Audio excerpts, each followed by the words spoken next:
of my flow is really focused on a week-to-week basis. I'd like to welcome Matt Ragland to the Productivityist Podcast. Matt, thanks for joining me today. Mike, thanks for having me. It's a pleasure. I've been a listener and a fan and a follower for a long time, so it's an honor for me. Well, thanks, man. And I've been a big fan of your work too, and the evolution of what you've been doing in this space is the great thing about the productivity and time management space is that there's lots of room in the pool. You know, like everybody's voices, I think, Agreed. you know what I mean? And one of the things that I've been spending a lot of time with is the idea of apps. And for many years, when I first started, it was all about the apps. Mainly because I started working for Cult of Mac and things like that. So people were like, "Oh, Mike's Sure. the app guy." And when you released the stickers, which I'll link to, you know, they get the head out of your apps. Right. I'm Right. like, number one, brilliant. Number two, speaking my language. So let's talk there first, because it'll weed out those that are listening. Although many people listen to the show know that, you know, if I end up asking someone, so tell me a bit about the apps you use, that they know that the interview's gone south pretty quickly. What led you to that kind of moment of saying, you know what, let's get our heads out of our apps? Sure. Yeah. The thing for me was I just noticed how much more focused and productive I was able to be when planning in a notebook, in some kind of a journal. So I use the bullet journal. My customization of the bullet journal method to do the majority of my daily planning and logging, weekly planning and reflection. And for me, I have, probably like a lot of people, and I would say that for the most part, I don't have anything against apps themselves, but I always found that I for many of them, couldn't quite customize them to my liking. And with something that's pen and paper, I can make any changes, I can make any updates, I can make it as little or as much as I need to. And so that was the big thing for me at starting it. And the other piece was as much as I talk about not using apps a ton, part of that is just because of I know my own propensity to be distracted. Yeah. not even just by say the productivity app itself, I've used a ton over the years, but it's getting distracted on the way to literally on the way to the app. Right. And not even making it there, or being distracted by a notification or a push or some other kind of thing, or just a thought of even if I'm switching from one app to the other, I may glance at something else and be like, well, yay for me, I might as well check on Instagram right now. And then 15 minutes later. So 15 minutes later is probably a good estimation. Mm-hmm.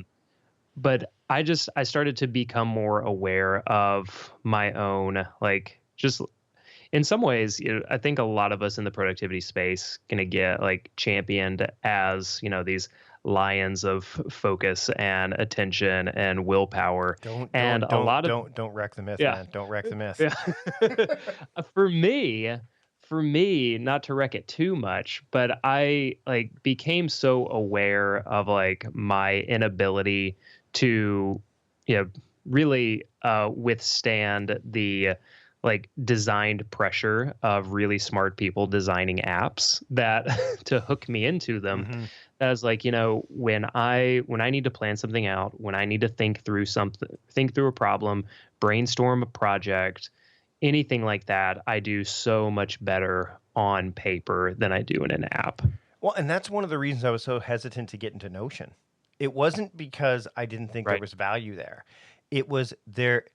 I already have an app that kind of does that in a blank sheet of paper or a notebook or something like that. I think that there's now again, you and I both, you just stated, I'll say the same. Apps are great, but if you go into an app and Notion would be a great example. Evernote would be a predecessor to that. If you just try to put everything in there without a framework, good luck.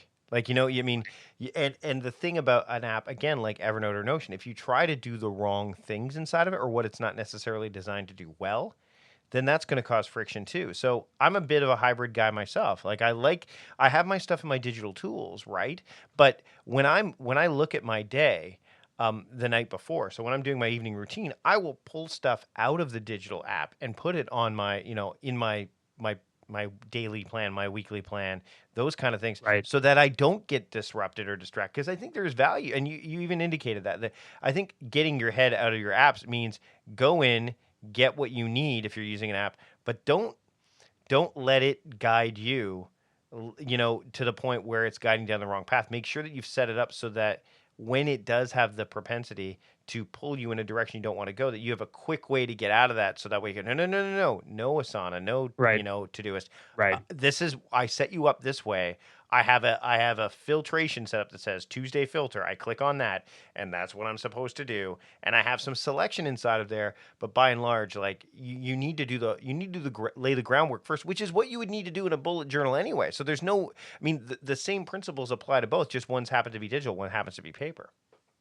Yep, absolutely. And I think for me, one of the other things that, because I do the same thing, and I get comments or emails from people all the time, or like asking like, well, do you still use any digital apps at all? Because like the name of my YouTube channel is, basically bullet journal guy. And so Yep. get a lot of pushback sometimes on, what kind of digital apps are you still using? Do you use those at all? Or like I got a couple of them were funny comments, but you mentioned the get your head out of your app sticker. When I did a YouTube video promoting that, I showed like how I I know, I remember that. designed it. I was like, come on, what do you expect me to do? Like hand draw it, send it through the mail lovingly. I was like, no, I can have an idea and I can have a sticker within a week. And that is a really cool use of like being able to have an app. Now, I have something else like I can share with the audience as well, but because this is a really common question that I get, is that I have two different kind of like methods or frameworks or whatever you want to call them for like deciding what goes in a analog offline tool like the bullet journal, and then what goes into digital online tools like say Notion, Asana, Trello, Evernote, anything like that. Let's go down that path for sure, because I think that a lot of people, they get stuck. It's weird. They get stuck within the app. They get stuck leading up to the app, and then they're like, okay, I want to move to paper. How do I do that? Right.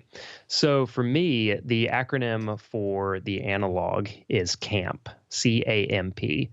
And that stands for collect, axe, migrate, and plan. So I'll use like whether it's a bullet journal or like a little like field notes, pocket memo book or notebook to really try and collect any ideas or notes that I have throughout the day. And then at the end of the day or the beginning of the next day, I'll go through it and be like, okay, what are the things that I can just take care of? What just needs to be deleted or axed? And then the M part is for migrate. So what needs to be migrated either to the next day, but even migrated over to a digital online tool. And then the P, of course, stands for plan, which I've already talked about, that the majority of my day-to-day, weekly, monthly planning and brainstorming all happens in an analog tool like the bullet journal.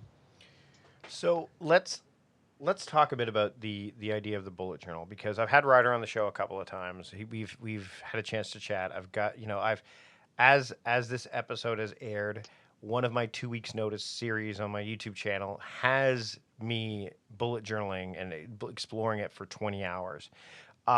You mentioned you modified it, you adapted it. And I think that that's one of the strengths of using paper anyway.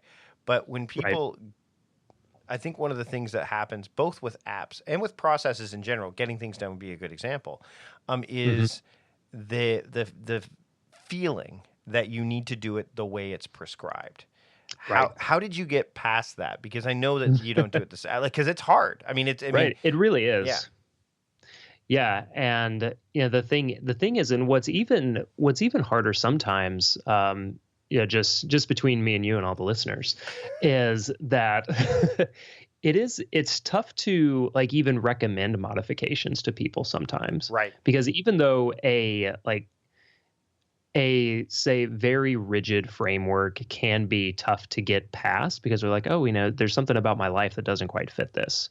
But at the same time, when like I tell people on YouTube videos or in emails, I'm like, well, it doesn't mean that your life completely fits the say rigid advice that you feel like I'm giving. You can modify it. And they're like, well, how do I do that? Yeah. So it's just coming back to the same question. And for me, the biggest kind of flaw, not even flaw, if you're listening, Ryder, not flaw, but the thing that I struggled the most in terms of like the bullet journal method. First of all, I'm a terrible index keeper, just top-notch awful index keeper. But the other thing, probably the most consistent thing that I struggled with was the rapid logging and kind of the lack of even any kind of daily or weekly structure. Because I would find that even though I don't plan too far in advance for a lot of things, especially on like an agenda perspective, like a week or two at the most, I still it made it hard for me to like kind of plan out and block time for a week's agenda and items if it was just like, okay, well, I'm just going to keep this Monday rapid log going until it's over. And then I'll like kind of move things over into Tuesday when, let's say I already know on Tuesday, I have this meeting, I have this project due. I want to make sure that I have time blocked out to work on that other project. And so what I ended up doing, and I did this, just in whether it's a Leuchtturm and the branded bullet journal. Yep. I use Bear and Fig products Same. a lot. Is that I'll basically divide the page into into two halves, and then it'll be like Monday to, so across like a 2-page spread, it would be Monday, Tuesday, Wednesday, Thursday, and the next page would be, Friday, Saturday, Sunday, kind of split into the bottom of the weekend there.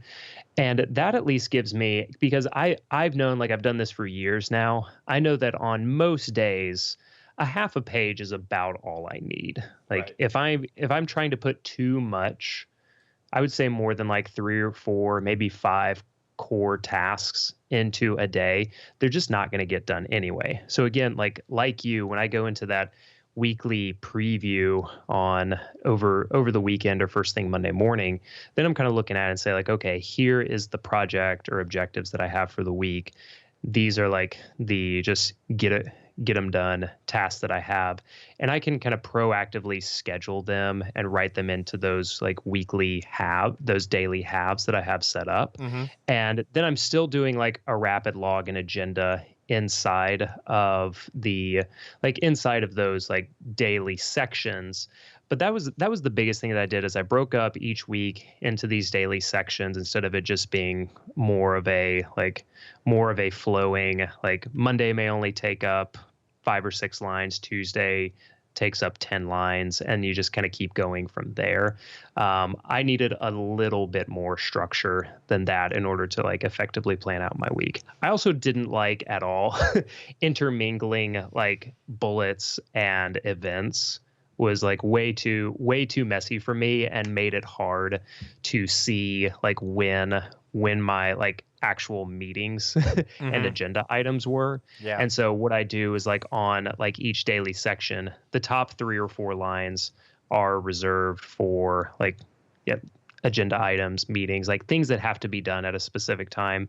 And then the rest of that half page is available for tasks, reminders, and like a couple of small notes. Meal planning is important because it prevents us from being a disappointed wreck when dinner time comes around and we have no clue what to make, or even if we have the ingredients to make the meal. It's a time and a money saver, but most importantly, it frees up valuable brain space. Creating a meal plan prepares us for the week to come and gives us peace of mind that we're organized and can feed ourselves and our family. That's why I do it, and that's why Plan to Eat helps me do it. Your subscription includes access to the Plan to Eat website and fully featured mobile apps on iOS and Android. And Plan to Eat gives you the tools to clip and organize recipes from any website, the ones your family loves and that fit your dietary preferences and needs. And you can create a meal plan around your schedule. Then what happens is the Plan to Eat software automatically creates an organized shopping list based on your plan. So sign up for your free trial at plantoeat.com/timecrafting. That's plantoeat.com/timecrafting. time crafting. The coupon will be automatically applied to your account and can be used when you're ready to subscribe. It's valid for new customers only. Give Plan to Eat a try today. Okay, we're going to take a break from the conversation, but when we come back, Matt's going to talk about his views on New Year's resolutions and annual events. He's also going to talk about how he keeps the flow of his day moving in a paper planner, and we're going to dig into how journaling looks for Matt, because you know how big a deal that is for me. But first, I want to talk about another kind of big deal. When running a business, HR issues can absolutely kill you. Wrongful termination suits, minimum wage requirements, labor regulations, and HR manager salaries, they aren't cheap. They cost an average of $70,000 a year. Bambee, spelled B-A-M-B-E-E, was created specifically for small business. You can get a dedicated HR manager, craft HR policy, and maintain your compliance, all for just $99 a month. With Bambee, you can change HR from your biggest liability to your biggest strength. Your dedicated HR manager is available by phone, email, or real-time chat. From onboarding to terminations, they customize your policies to fit your business and help you manage your employees day-to-day, all for just $99 a month. Month to month, no hidden fees, and you can cancel at any time. You didn't start your business because you wanted to spend time on HR compliance. Let Bambee help. Get your free HR audit with Bambee today. So go to Bambee.com/timecrafting right now to schedule your free HR audit. That's Bambee.com/timecrafting. That's Bambee, spelled B-A-M to the BEE.com/timecrafting. Head to Bambee.com/timecrafting now to schedule your free HR audit today. I want to talk about a very valuable tool that I use every single day in my business. It's called Text Expander. Now, your time is valuable. Don't spend it typing the same thing over and over. With Text Expander, you can use abbreviations to expand simple things like your phone number or address. I use that all the time. Or more complex things like forms with fill-in fields for email and message replies. Text Expander works on all of your computers, so you can expand snippets when you're in the office or working from home. Text Expander also hosts interesting webinars every month. You can sign up for their free Text Expander Beginner, Advanced, and Teams webinars to learn more about boosting your productivity. You can find out about all of these webinars at textexpander.com/webinar. Text Expander is available for macOS, Windows, Chrome, iPhone, and iPad. So pretty much anywhere you need to type something, you can use Text Expander. I've been using Text Expander for years. It has saved me time and attention over and over again. It can do the same for you.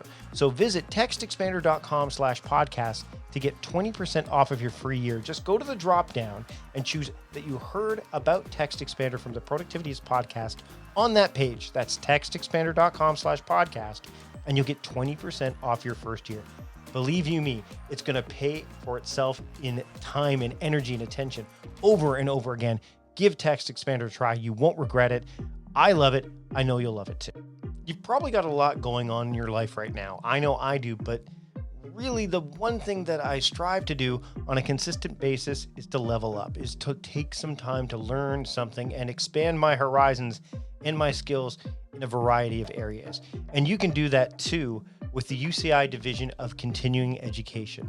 Now, the UCI Division of Continuing Education, they're not new to online education. They've been providing students with quality online courses for years. This is a really great time to take advantage of what the UCI Division of Continuing Education has to offer. Courses and certifications in a wide range of categories, from business and leadership to IT, project management, law, human resources, and over 60 convenient certificates and specialized studies programs that are designed for the working professional. Online courses are taught by expert instructors with industry experience, and they offer flexibility and a real immersive online classroom experience where you can even collaborate with people just like you. Online courses allow busy working adults to take classes at their own time, and that's an amazing, convenient factor. It's that flexibility I was just talking about. Now, continuing education is a great way to stay abreast of developments and best practices in your field, and when you start to take advantage of what the UCI Division of Continuing Education has to offer, you can advance your career in as little as 6 months. Now, spring quarter is now open, so I want you to enroll today. Visit ce.uci.edu/Productivityist Productivityist and enter the promo code TIMECRAFTING to get 15% off of one course. That's ce.uci.edu/productivityist, and then enter the promo code TIMECRAFTING to get that 15% discount off of one course. Now, this discount is available for almost all of the certificate programs. There are a few exceptions, such as coding boot camps, international programs, teacher credentialing programs, and test prep courses. Those are the only exceptions. And this offer is only valid until July 31st, 2020 at 11:59 p.m. So take advantage of this offer that the UCI Division of Continuing Education is offering Productivityist Podcast listeners today. Visit ce.uci.edu/productivityist, enter that promo code TIMECRAFTING, get that 15% discount today. And now let's get back to my conversation with Matt Ragland here on the Productivityist Podcast. All right, let's dig into the annual kind of stuff. Like, so we're talking about, like, we talk about day to day. We talk about, like, a lot of people by this time, if they made New Year's resolutions, if they're still going right now, if they started their year in January, I don't start my year in January, I start my year in September. But if you're still going strong at this time when this podcast airs, when it first aired, congratulations, you are in a major shout out to you. Yeah, big. But you and I are in the same vantage point from this too. Resolutions, annual stuff. Like, what are your thoughts on that in terms of, you know, I'm that guy that loves monthly themes. You and I have talked about this before. Where do you stand on this front? I do the same thing, and I just call them monthly milestones for alliteration effect.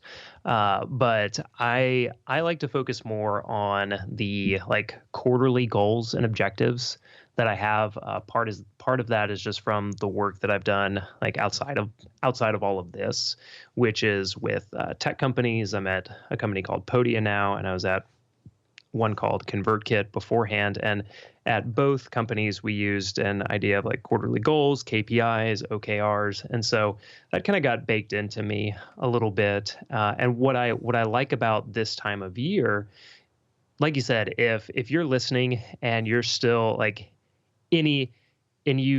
you still have any relative consistency to the resolutions and the goals that you set, then shout out to you. That is you're in the minority, and I encourage you to keep going with it.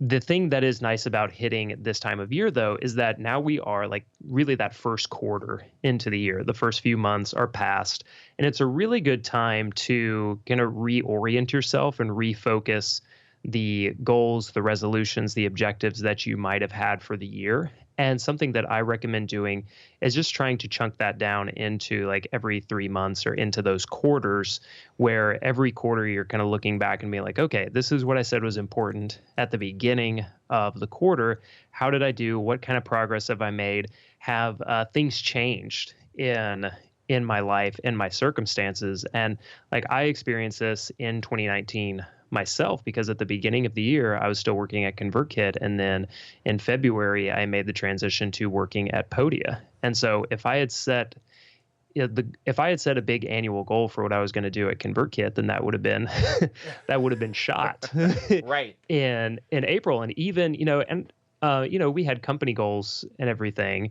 and, that isn't affected by my leaving. But in the role that I had at ConvertKit, I wanted to, one of my themes and goals for the year was to continue kind of develop my analytical, my data science chops and get better at that.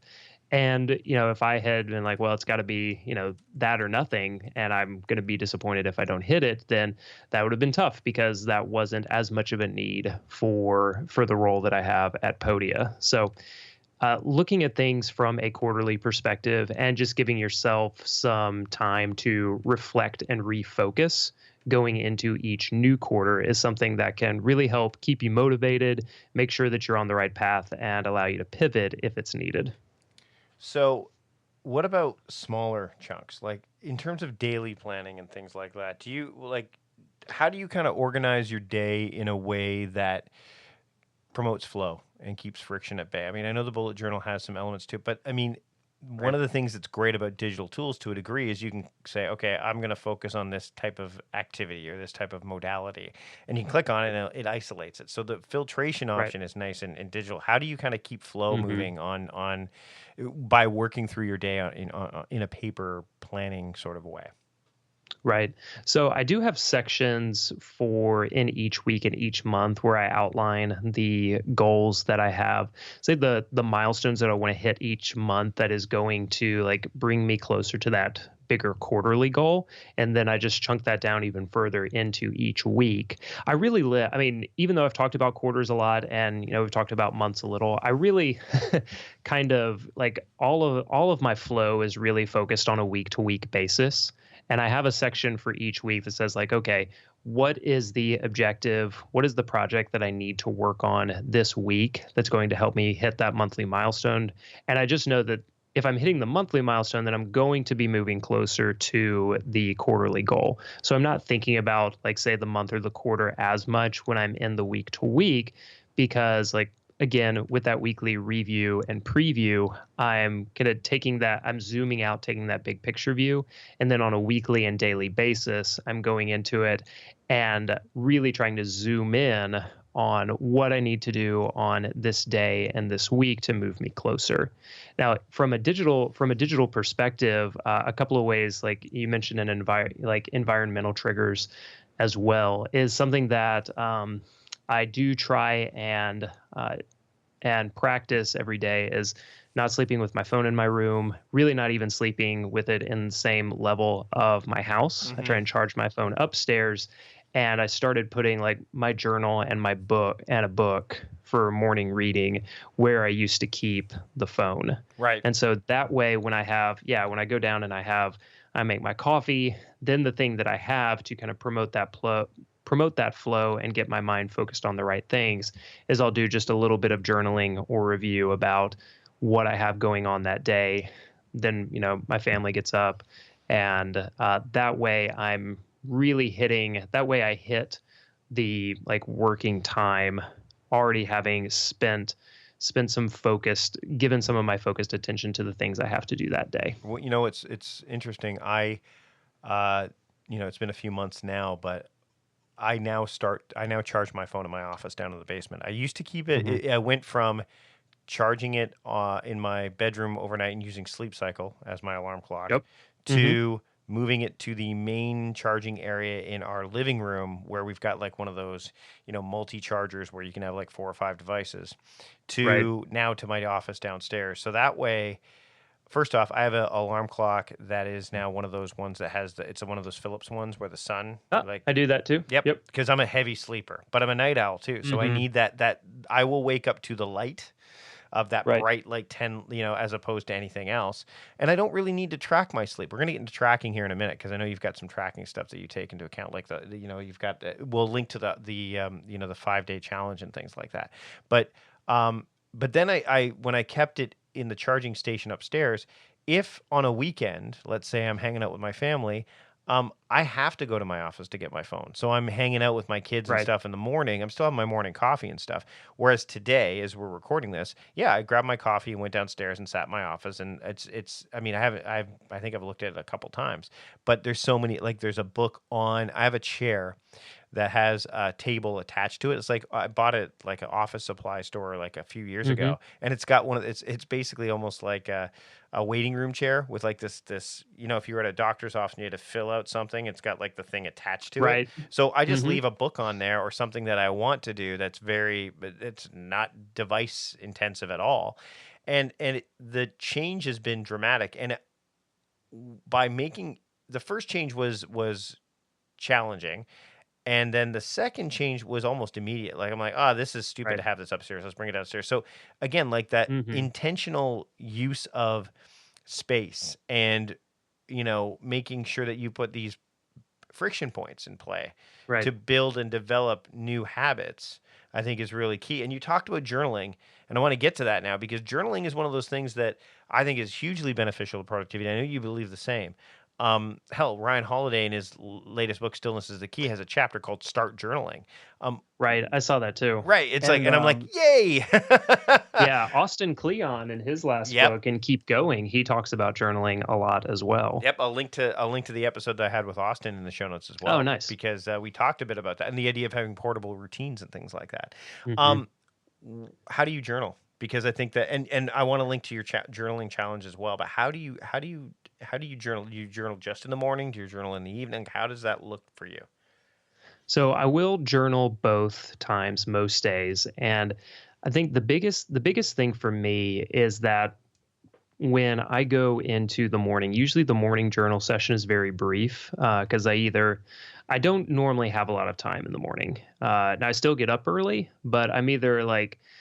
I've either gotten up early because I have something very specific that I want to do, like for my side hustle, whether that's writing or like filming, editing a video, or I've gone to exercise. And so I'm still getting up relatively early, like comparative to my family, but I still am not like leaving a lot of time for say like for journaling. And so usually all I'm doing for the morning journal is say getting like literally getting out of my head, kind of like Dumbledore in like Harry Potter with I forget what the actual term is. I know someone will listen to it and know, but, where he like pulls the thought out of his head. That's literally like what I kind of picture myself doing when I journal. And so I'll just try and get like, if there's something that's stressing me out or if there's something that's on my mind, I'll usually just spend like, I honestly only try and get like 2 or 3 sentences in, and even just like one line is fine with me. So to me, like, especially in the morning, the one thing that you're either excited about or worried about, that is the first thing that I'm writing down in my journal. And if it goes from there, then like I'll just go with it. And then in the evening, I'm doing a little bit more like structured, like prompt based journaling that might be something like, how did the day go? What were you excited about? What frustrated you? Is there something that you expected to be able to do but weren't able to? Were there times that you were distracted? Why was that? If you weren't able to do something that you wanted to, was like, what was kind of the motivation behind your procrastination? Are you afraid of something going poorly or even going well, and how you'll handle that and decisions you might have to make? So it's really like, I really treat my journaling as a brain dump. Like journaling is therapy for me. And I'm really not trying to like do anything super specific with it. And I know that might sound, again, kind of counterintuitive for people, but when I'm really just trying to use the journaling time to make sense of my day. And I'm not trying to say like, okay, I've got to journal. I think what does trip people up a lot is thinking that they have to like answer all these prompt questions, or they have to fill up, an entire page. They have to do like any one of these things. They have to check a box. And it's like, my goal, and this has come up like more and more in my life over the past couple of years, is that if I see something that matters to me and I know it improves my life, my only goal is really just to be as consistent as I can with it. And I'm not trying to I'm really trying not to necessarily like achieve anything with it. I'm just trying to be consistent with it. Like James Clear talks about this a lot with his systems versus goals. Right. And he has the journal with Baron Fig. That's literally like the 1-sentence journal entry. The one-line journal. Yeah, exactly. And one thing that I heard James talk about a long time ago was that when he first started blogging, his system was to publish 2 articles a week, I think on like Tuesday and Friday. And the rule was that it didn't matter how long they were and it didn't matter how he felt about them. He just had to hit publish. And so like that kind of consistency, whether it is journaling or writing or exercise or like filming YouTube videos, whatever it is, I think that consistency of just continuing to do it has a whole lot of benefits. That if we can get over the mental crutch of like, what's this, like really like what will other people think of this? Yeah, exactly. When they see it and I actually get that question when it comes to journaling. Is like, what do you journal? Like, what if someone finds it? Like, how do you write down personal things? I was like, well, to a point, like I don't really care. And secondly, like if like I'm having, if I'm having questions or thoughts about like something that like I really wouldn't want people to read, then yeah, maybe I don't write that down. Well, this is where an app can But be helpful because I use Day yeah, One, and the only way that yeah, people can get into Day One is with a password. right, exactly. So that can, and that's still really useful. Like Absolutely. if you have like for anyone listening, like if you have something that you want to kind of like get out of your head and you like aren't really ready for people to possibly see it, then yeah, use something that's like this is a perfect example of what to use an app for, because I think like just going back to the genesis of this, like journaling is therapy for me, and like journaling in the sense that we're talking about, like kind of Dear Diary, not bullet journaling. Right. But that journal keeping is therapy for me. And a lot of times I'll notice that when I just get something out of my head and onto the paper, then like there's a a mental weight that's really lifted off me. Well, and for me, the other thing that is important, like you mentioned the consistency part. One of the things I'll say to people is like they'll say, I don't have time, what's the point? And I'll say, well, if you're on Facebook or Instagram or anything like that and you spend time there, you're journaling for the world. And Yep. frankly, some of the things that you probably put out there would be better served to be in a journal instead, because it will, I mean, that way, Right. and I see it a lot. Like I see, and I'm sure you do too. It's like, oh man, that would have been probably better left unsaid or said in a journal. Right.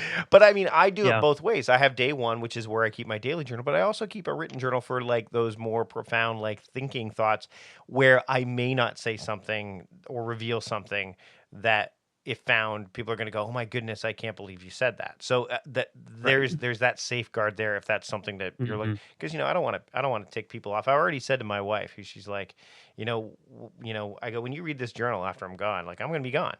So like it's not like, I mean, at that point in time, it's and I mean when you think about it, and I know Ryan wrote about this in his book, and I'm going to paraphrase it to a degree, but Marcus Aurelius's Meditations was not a book designed for publication. No. It was his journal. it was his daily journal. Yeah, it was. So there's a real power there, and I think what I love is that when you go to your website, the things that you and I think one of the things we're really on form with, and we'll kind of wrap up after this, is that we understand that productivity is a lifestyle, and that you need to start small and get those wins, and see that you need to be able to kind of remove the fog from it. So that way, oh, this is why. Like there will be some aha moments along the way, because it's not a diet, it's not a quick fix. It's a lifestyle, and what you're offering through your work, through your videos, through the challenges you offer, and through your writing is this clearing of the fog, so to speak. Right. And I appreciate you saying that. It is like, I think, just going back to the beginning of this and get your head out of your apps, is that for me, the way to clear the fog the fastest is with paper and pen. And when I can do that and I can be consistent with it, and like we've talked about, I mean, anytime you're trying to start something new, that small, consistent step is the most important one, and that can take a while, and that's okay, because this is definitely the sort of thing that is worth it.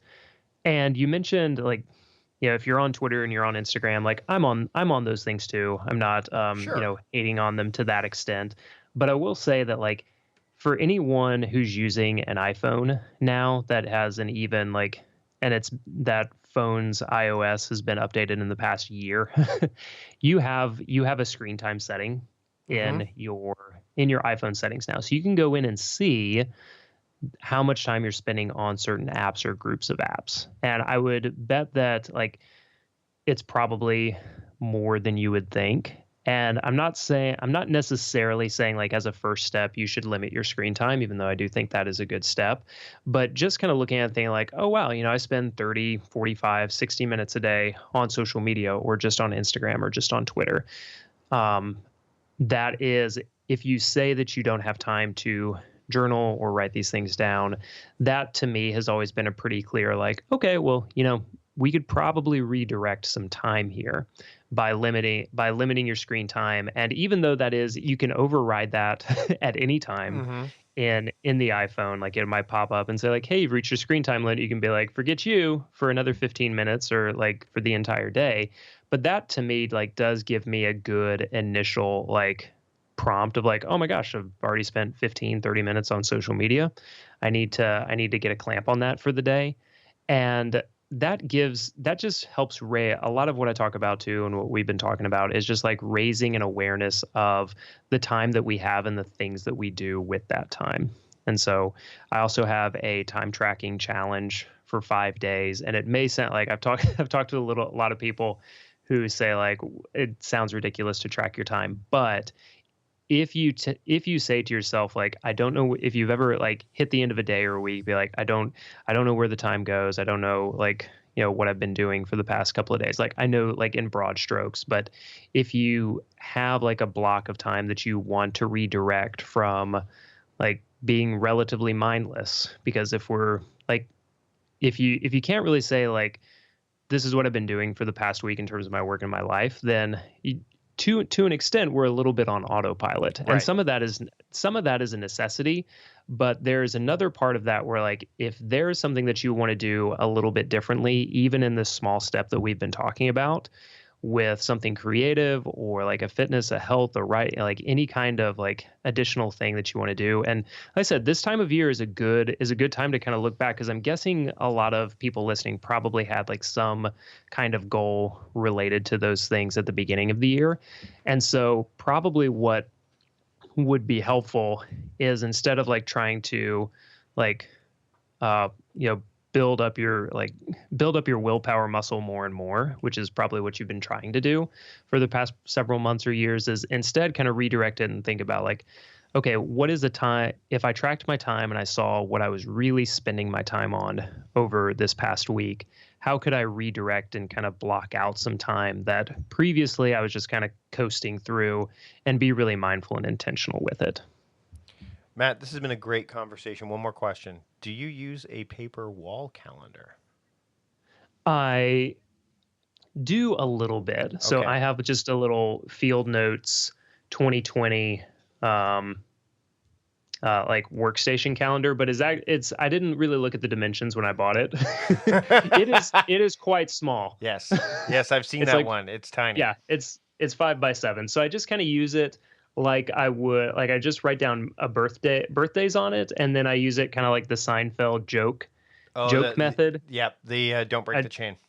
Right. So I just like do my X's on that, but no, I haven't used a wall calendar, because like, again, I am using the bullet journal so much, because I'll have a monthly layout, and I'll just like write down big events there. That's what I was going to say, is I think the bullet journal covers that for a lot of people too. Hey, Matt, this has been great. Where can people keep up with your work and, learn more about what you do on an ongoing basis?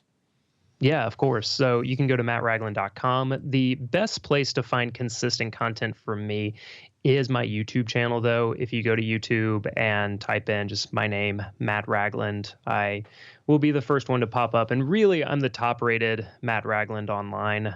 It's nice to have that, isn't it? Like Mike Vardy, it is. It works out pretty well. And I'll link to that in the show notes as well, so that way you can just touch it, and then the searching just goes away. You just go and you see Matt's videos right out of the gate. That's me. Awesome, Matt. Thanks again for joining me today on the Productivityist Podcast. Thanks, Mike. It's a pleasure.